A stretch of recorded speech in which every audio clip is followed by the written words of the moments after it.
So as we approached Maine and Houston, I had the film in an envelope, and we began to turn the corner. I saw the reporter there.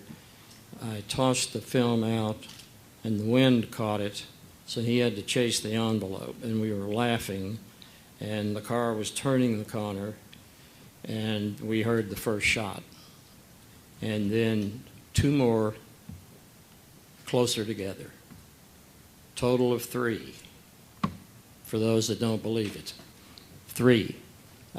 It was very clear that there were 3 shots because the position we were in, facing the book depository, we were far enough back to where we could tell how many shots were fired. But I can understand people who were standing down near the buildings and in that area where it was kind of like an echo chamber, how they would think maybe there were more than 3 shots. But anyway, after the 3rd shot, of course the car's still moving. I just looked straight ahead of me because we were facing the book depository. And that's where the sound came from. I just looked up there, and there's a rifle resting on the ledge, on the window ledge. And I'm sitting there trying to balance a camera in my lap that has no film in it. And so immediately the rifle was drawn in. I did not see a figure, just enough of the stock in the barrel to know it was a rifle.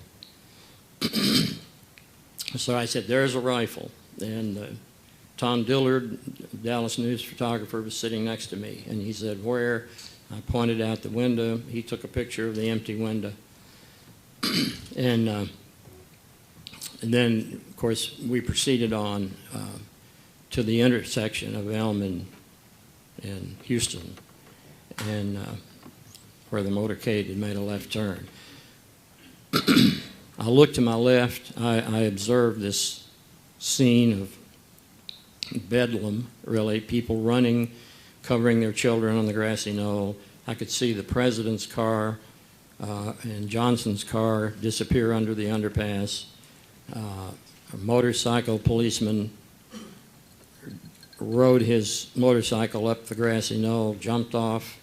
It kept going till it fell over. He went into the front door of the book depository, and he was joined by another policeman.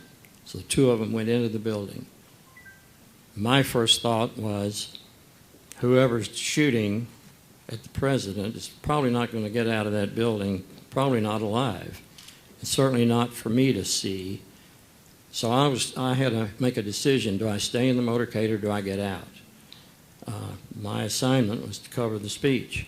Of course, at this time, I didn't know the president was hit as bad as he was. I mean, I didn't know whether he was even hit, but I knew somebody was shooting at him. So, to make a long story short, I ended up at Parkland Hospital. Actually, I did get out of the car, and which was a mistake. If I had to do it over again, I wouldn't have done it.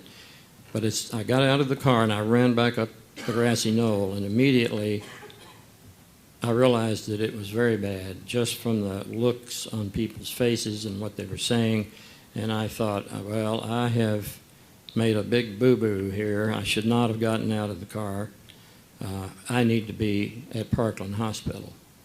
So at that point, the traffic that had been held up on Elm Street was now proceeding down, actually over the crime scene. And 2 other photographers and I got together, and we flagged down a lady who took us to Parkland Hospital.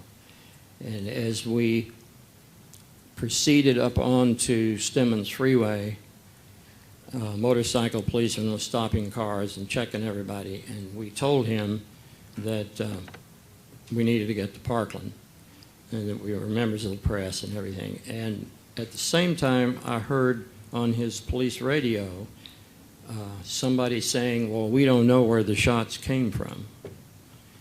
And I said, oh, I know where they came from. And so he took my name and phone number at the paper and let us go. And then I we went to Parkland, and that's where I stayed until the hearse left with the president's body. So that was what I did on the 22nd.